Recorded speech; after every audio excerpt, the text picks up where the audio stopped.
schemes, transit-oriented development will be implemented. This will facilitate reforms for people to live and work closer to the mass transit systems. The central government's financial support for mass transit projects and Amrit scheme will be leveraged for formulation of action plans and their implementation for facilitating the TOD and TPS by the states. For developing India-specific knowledge in urban planning and design, and to deliver certified training in these areas, up to 5 existing academic institutions in different regions will be designated as centres of excellence. These centres will be provided endowment fund of 250 crore each. In addition, the AICTE will take the lead to improve syllabi, quality and access of urban planning courses in other institutions. We will promote a shift to use of public transport in urban areas. This will be complemented by clean tech and governance solutions, special mobility zones with zero fossil fuel policy and EV vehicles. Battery swapping policy. Considering the constraint of space in urban areas, for setting up charging stations at scale, a battery swapping policy will be brought out and interoperability standards will be formulated.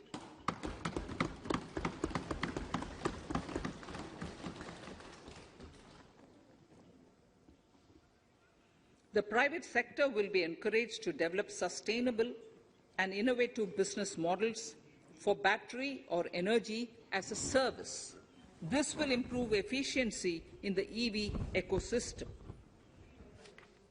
Efficient use of land resources is a strong imperative. States will be encouraged to adopt unique land parcel identification number to facilitate IT-based management of records. The facility for transliteration of land records across any of the Schedule 8 languages will also be rolled out. The adoption of linkage with National Generic Document Registration System (NGDRS) with the One Nation, One Registration software will be promoted as an option for uniform process of registration and anywhere registration of deeds and documents. Necessary amendments in the Code IBC will be carried out to enhance the efficiency of the resolution process and facilitate cross-border insolvency resolution. Accelerated corporate exit. Several IT-based systems have been established for accelerated registration of new companies. Now the Centre for Processing Accelerated Corporate Exit, CPACE, will process re-engineering, will be established to facilitate and speed up the voluntary winding up of these companies from the currently required 2 years to less than 6 months. Government procurement. Government rules have recently been modernized for the needs of Amrit Kal. The new rules have benefited from the inputs from various stakeholders. The modernized rules allow use of transparent quality criteria besides cost and evaluation of complex tenders. Provisions have been made for payment of 75% of running bills mandatorily within 10 days and for encouraging settlements of disputes through conciliation. As a further step to enhance transparency and to reduce delays in payments, a completely paperless, end-to-end online e-bill system will be launched for use by all central ministries for their procurements. The system will enable the suppliers and contractors to submit online their digitally signed bills and claims and track their status from anywhere. To reduce indirect cost for suppliers and work contractors, the use of surety bonds as a substitute for bank guarantee will be made acceptable in government procurements. Business such as gold imports may also find this useful. IRDAI, insurance regulator, has given the framework for issue of surety bonds by insurance companies.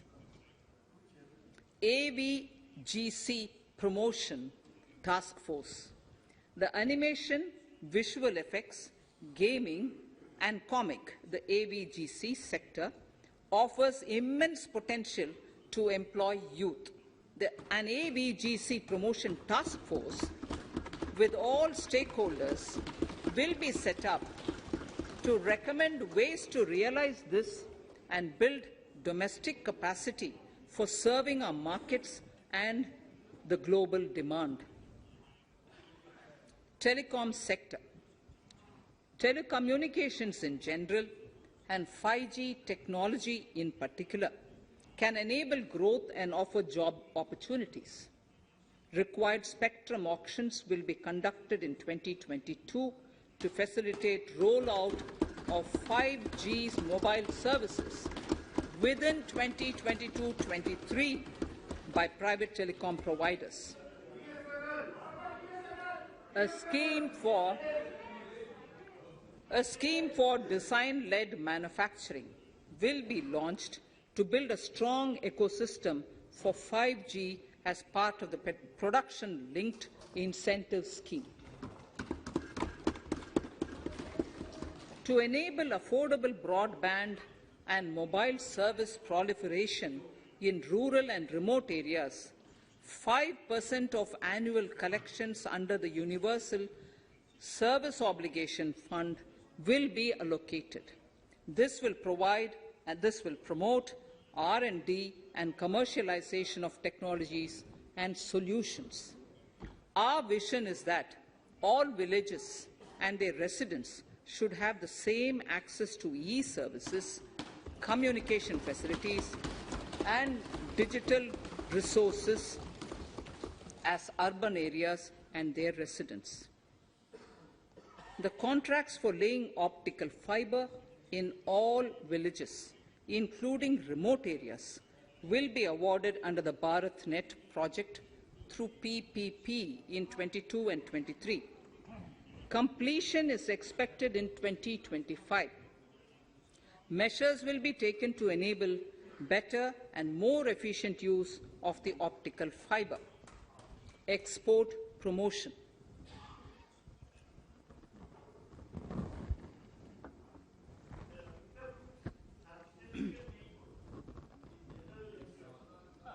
The Special Economic Zones Act will be replaced with a new legislation that will enable the states to become partners in development of enterprise and service hubs. This will cover all large existing and new industrial enclaves to optimally utilize available infrastructure and enhance competitiveness of exports. Atmanirbharta in defence. Our government is committed to reducing imports and promoting Atmanirbharta in equipment for the armed forces. 68% of the capital procurement budget will be earmarked for domestic industry in 22-23, up from 58% in 21-22. Defence R&D will be opened up for industry, startups and academia, with 25% of defence R&D budget earmarked. Private industry will be encouraged to take up design and development of military platforms and equipment in collaboration with DRDO and other organizations through SPV model. An independent nodal umbrella body will be set up for meeting wide-ranging testing and certification requirements. artificial intelligence, geospatial systems and drones, semiconductor and its ecosystem, space economy, genomics and pharmaceuticals.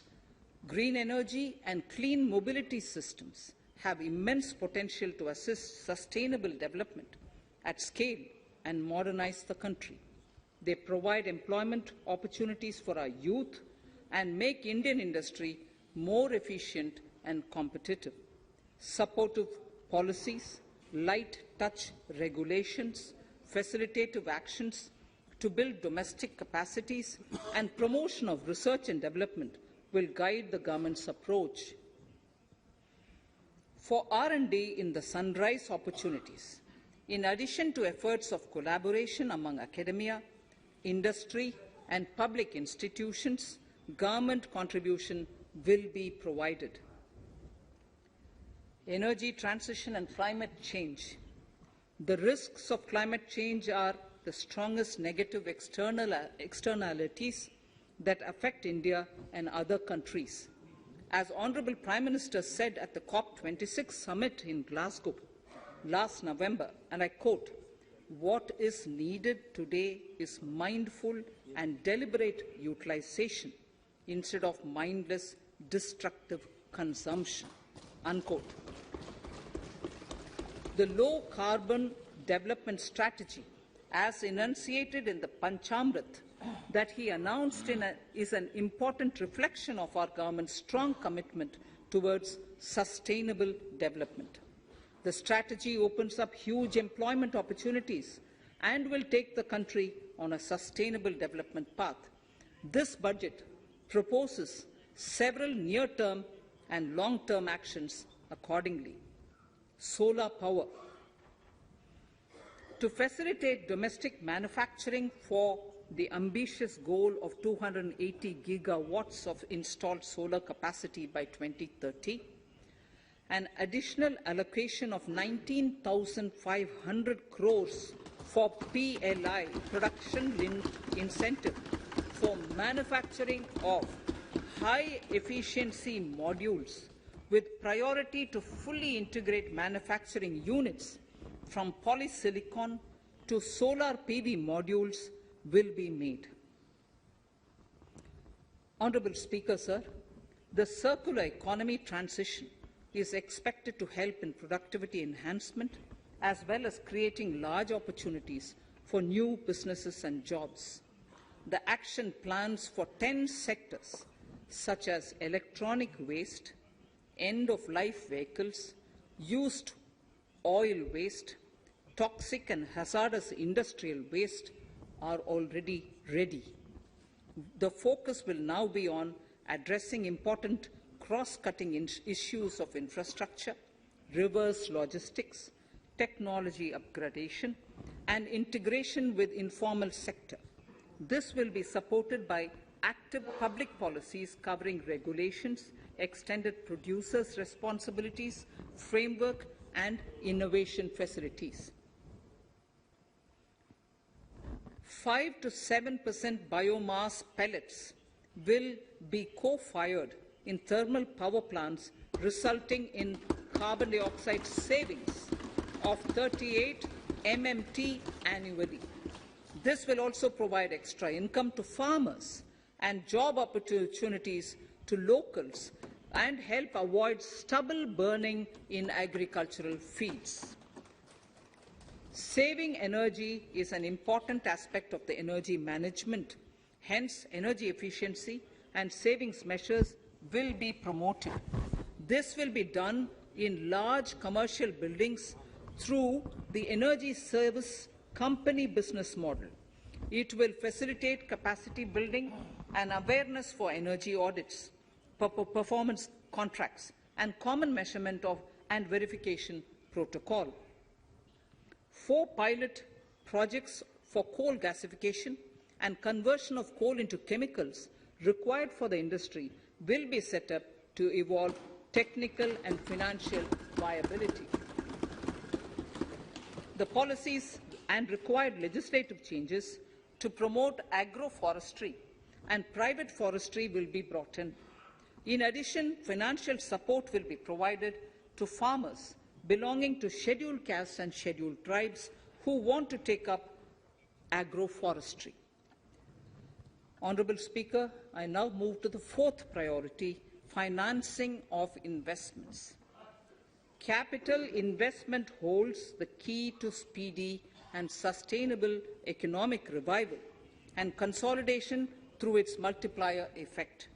Capital investment also helps in creating employment opportunities, induced enhanced demand for manufactured input from large industries and MSMEs, services from professionals, and help farmers through better agri-infrastructure. The economy has shown strong resilience to come out of the effects of the pandemic with high growth. However, we need to sustain that level to make up for the setback of 2020-2021. As outlined in para 5 earlier, the virtuous cycle of investment requires public investment to crowd in private investment. At this stage, private investments seem to require that support to rise to their potential and to the needs of the economy. Public investment must continue to take the lead and prime the private investment and demand in 2022-23. Considering the above imperative, the outlay for capital expenditure in the Union budget is once again being stepped up sharply by 35.4% from 5.54 lakh crore in the current year to 7.50 lakh crores in 22-23. This has increased to more than 2.2 times the expenditure of 2019-20. This outlay in 22-23 will be 2.9% of the GDP. Effective capital expenditure, with this investment taken together with the provision made for creation of capital assets through grants and aid to states, the effective capital expenditure of the central government is estimated at 10.68 lakh crores in 22-23, which will be about 4.1% of the GDP. Green bonds. As a part of the government's overall market borrowings in 22-23, sovereign green bonds will be issued for mobilizing resources for green infrastructure.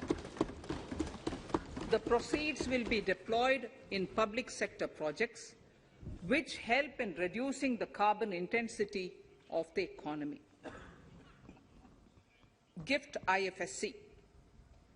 World-class foreign universities and institutions will be allowed in the GIFT city to offer courses in the financial management, fintech, science, technology, engineering, and mathematics, free from domestic regulations, except those by the IFSCA, to facilitate availability of high-end human resources for financial services and technology. An international arbitration center will be set up in the GIFT city for timely settlement of disputes under international jurisprudence. Services for global capital, for sustainable and climate finance in the country will be facilitated in the GIFT city. Infrastructure status. Data centers and energy storage systems, including dense charging infrastructure and grid-scale battery systems, will be included in the harmonized list of infrastructure. This will facilitate credit availability for digital infrastructure and clean energy storage. Venture capital and private equity invested more than 5.5 lakh crores last year facilitating one of the largest startup growth system. Scaling up this investment requires a holistic examination of regulatory and other frictions. An expert committee will be set up to examine and suggest appropriate measures. Government-backed funds, NIIF and SIDBI, Fund of Funds, have provided scale capital, creating a multiplier effect. For encouraging important sunrise sectors such as climate action, deep tech, digital economy, pharma and agri-tech, the government will promote these thematic funds for blended finance, with the government share being limited to 20% and the funds being managed by private fund managers. For financing the infrastructure needs, the stepping up of public investment will need to be complemented by private capital at a significant scale. Measures will be taken to enhance financial viability of projects, including PPP, with technical and knowledge assistance from multilateral agencies. Enhancing financial viability shall also be obtained by adopting global best practices, innovative ways of financing, and balanced risk allocation. Digital rupee.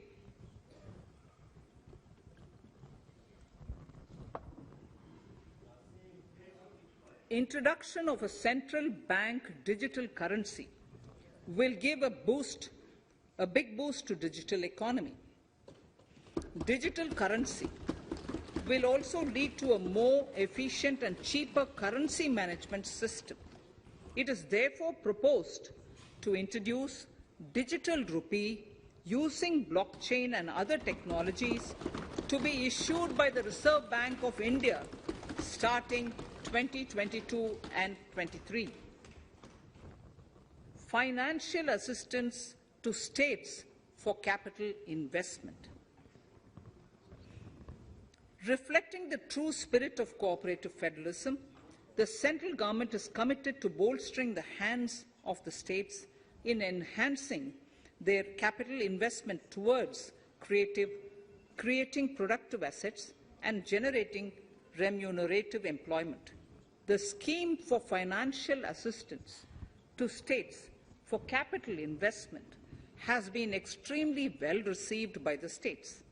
In deference to the requests received during my meeting with the chief ministers and state finance ministers, the outlay for this scheme is being enhanced from 10,000 crores in the budget estimates to 15,000 crores in the revised estimates for the current year.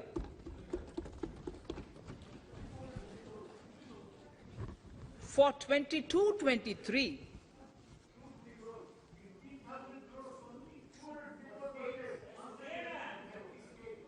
I'll repeat that sentence for the benefit of many of our honourable members. In deference to the requests received during my meeting with chief ministers and state finance ministers, the outlay for this scheme is being enhanced from 10,000 crores in the BE to 15,000 crores, 15,000 crores in the RE of the current year. For 22-23, the allocation is 1 lakh crores to assist the states in catalyzing the overall investments in the economy. These 50-year interest-free loans are over and above the normal borrowings allowed to the states,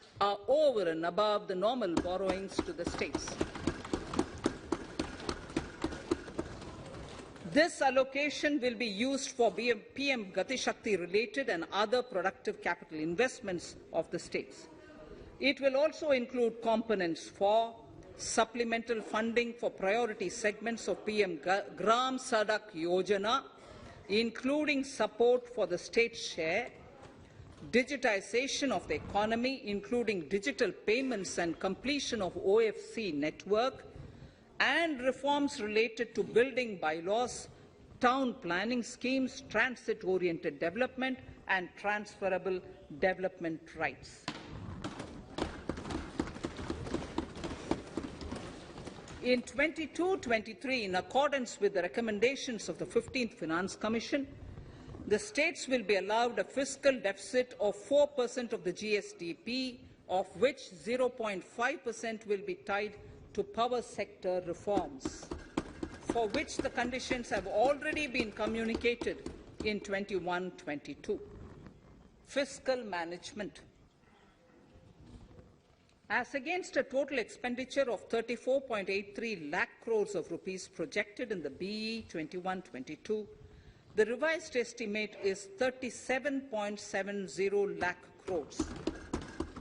The revised estimate of capital expenditure is 6.3 lakh crores of rupees.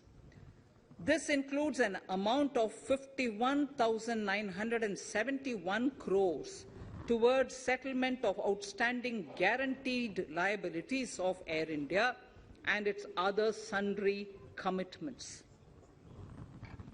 Coming to the budget estimates, Honourable Speaker, sir, the total expenditure in 22-23 is estimated at 39.45 lakh crores, while the total receipts other than borrowings are estimated at 22.84 lakh crores of rupees.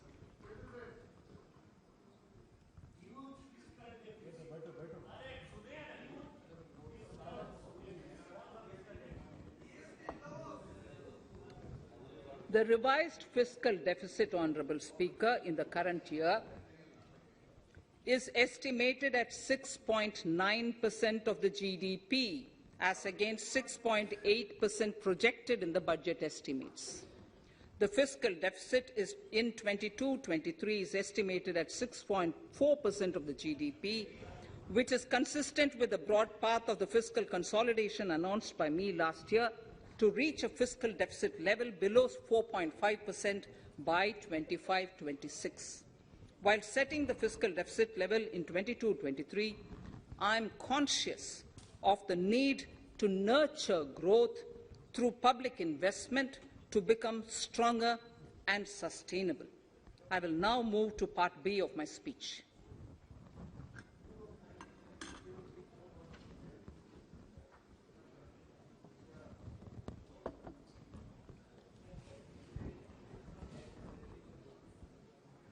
Direct tax. Honourable Speaker, sir, I take this opportunity to thank all the taxpayers of our country who have contributed immensely and strengthened the hands of the government in helping their fellow citizens in this hour of need. So I have brought in a little verse from the Mahabharata. I won't spend more time reading because I would like the speech to get enough time. However, the substance of it is the king must make arrangements for yoga kshema, which is the welfare of the populace, by way of abandoning any laxity and by governing the state in line with dharma, along with collecting taxes which are in consonance with dharma. This is Mahabharata Shanti Parva Adhyaya, Shloka 11 from 72. Drawing wisdom from our ancient texts, we continue on the path to progress. The proposals in this budget, while continuing with our declared policy of stable and predictable tax regime, intend to bring more reforms that will take ahead our vision to establish a trustworthy tax regime. This will further simplify the tax system, promote voluntary compliance by taxpayers, and reduce litigation.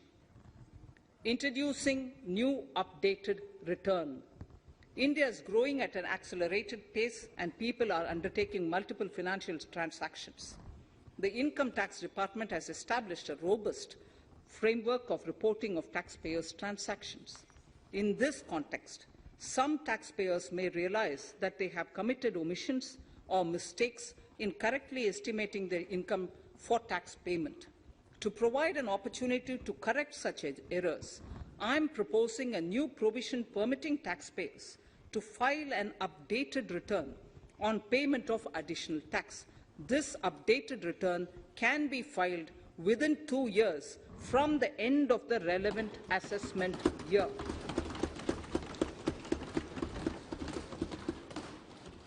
Honourable Speaker, sir, presently, if the department finds out that some income has been missed out by an assessee, it goes through a lengthy process of adjudication. Instead, with this proposal now, there will be a trust reposed in the taxpayers that will enable the assessee herself to declare the income that she may have missed out earlier while filing her return. Full details of the proposal are given in the Finance Bill. It is an affirmative step in the direction of voluntary compliance.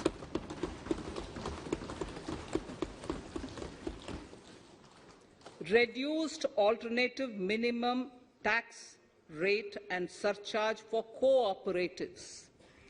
Currently, cooperative societies are required to pay alternate minimum tax at the rate of 18 and 1.5%. However, companies pay the same rate, which is the alternate minimum tax, at the rate of 15%.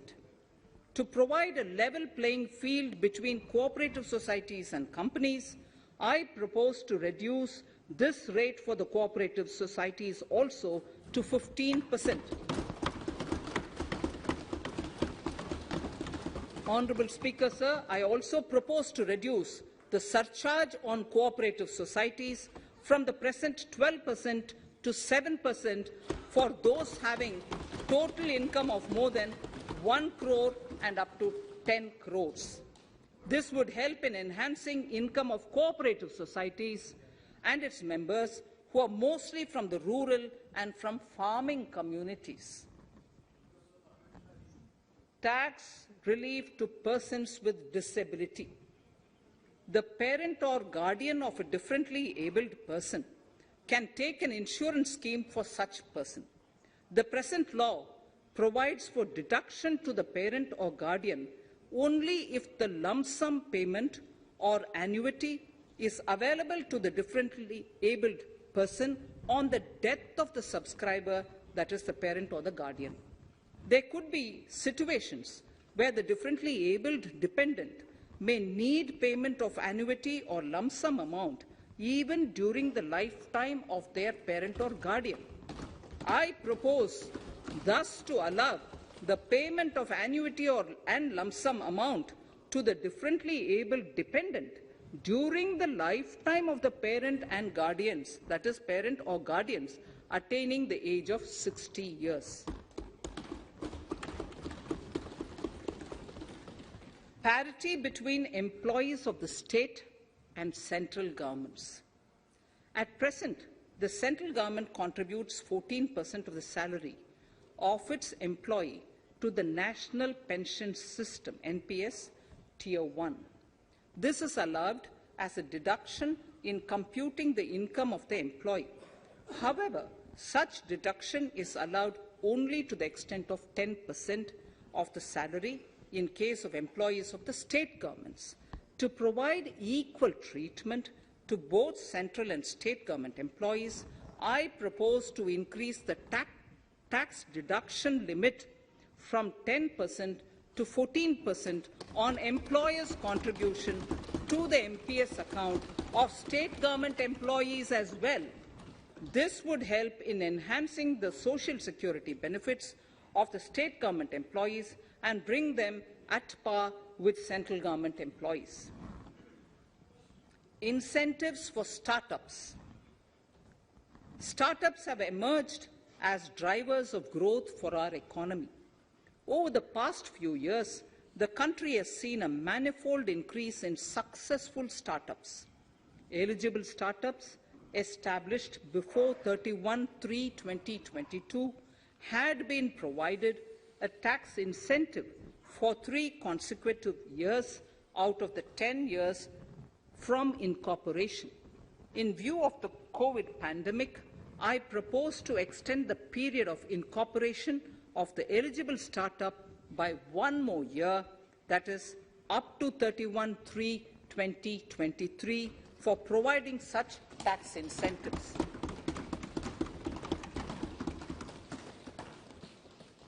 incentives for newly incorporated manufacturing entities under concessional tax regime.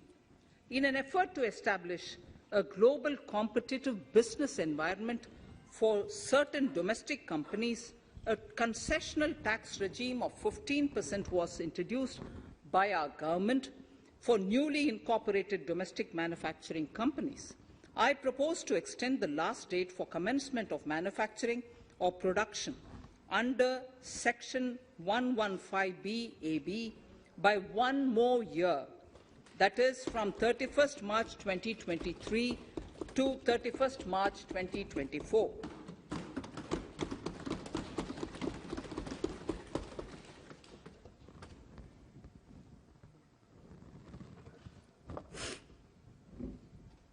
Scheme for taxation of virtual digital assets.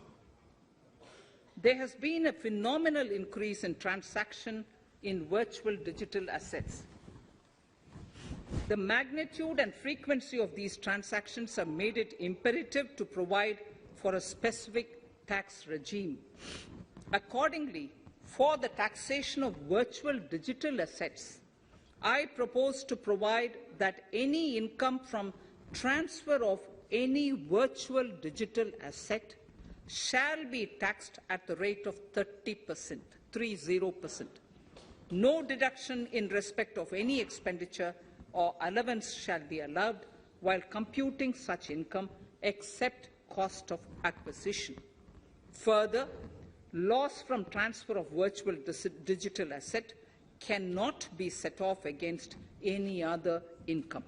Further, in order to capture the transaction details, I also propose to provide for TDS on payment made in relation to transfer of virtual digital asset at the rate of 1% of such consideration above a monetary threshold.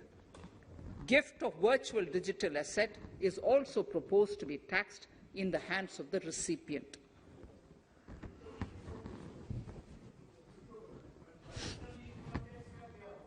Litigation management to avoid repetitive appeals by the department. It has been observed that a lot of time and resources are consumed in filing of appeals which involve identical issues. Taking forward our policy of sound litigation management, I propose to provide that if a question of law in the case of an assessee is identical to a question of law which is pending in the appeal before a jurisdictional High Court or Supreme Court, in any case, the filing of further appeal in the case of this assessee by the department shall be deferred till such a question of law is decided by the jurisdictional High Court or the Supreme Court. This will greatly help in reducing the repeated litigation between taxpayer and the department.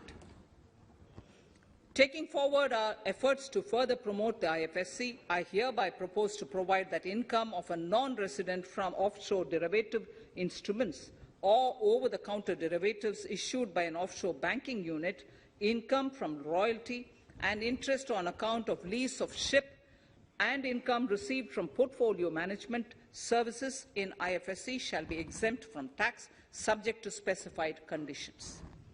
Rationalization of surcharge. In the globalized business world, there are several work contracts whose terms and conditions mandatorily require formation of a consortium. The members in the consortium are generally companies.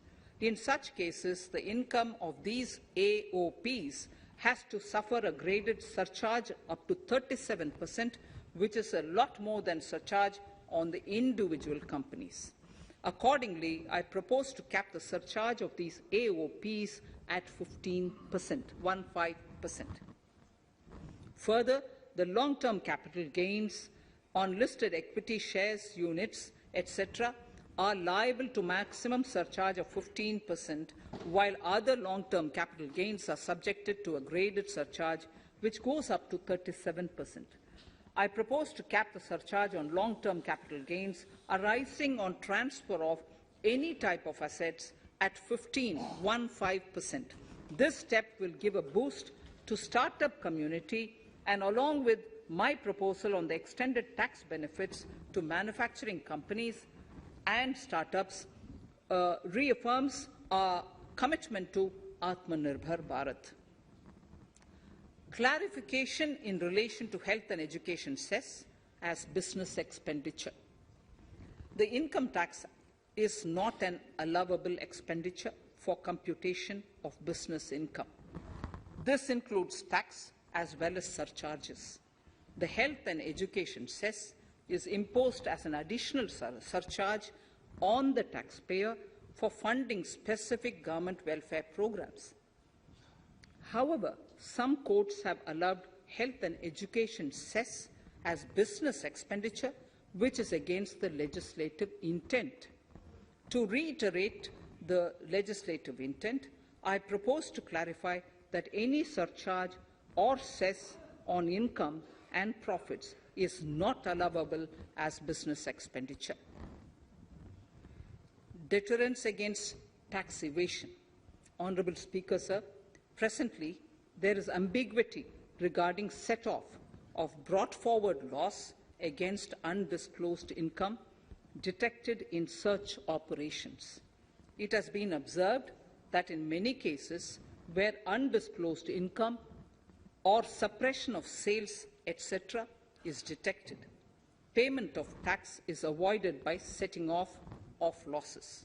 In order to bring certainty and to increase deterrence among tax evaders, I propose to provide that no set-off of any loss shall be allowed against undisclosed income detected during search and survey operations.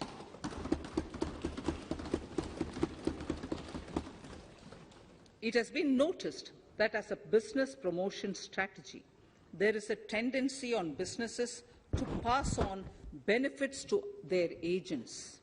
Such benefits are taxable in the hands of the agents.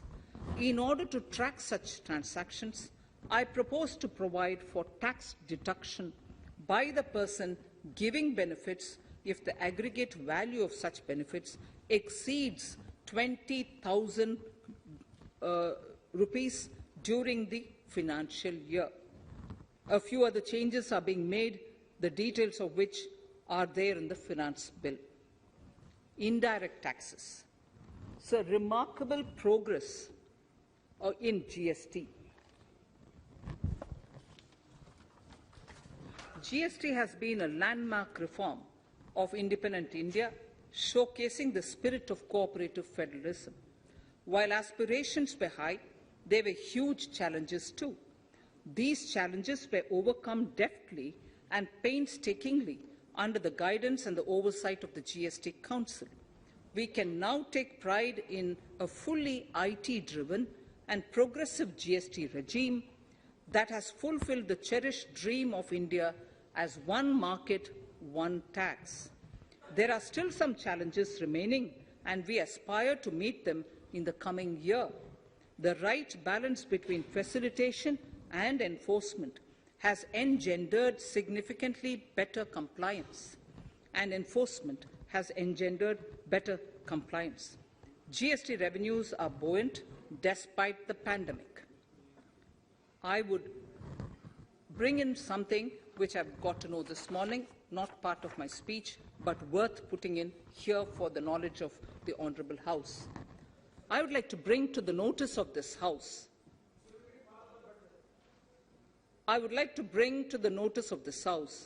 that the gross GST collections for the month of January 22 are rupees 1,40,986 crores,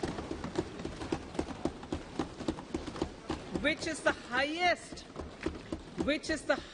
since the inception of GST.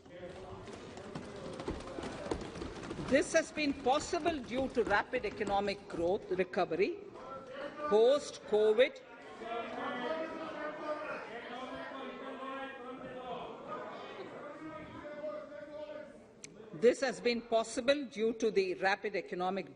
recovery post-COVID, as well as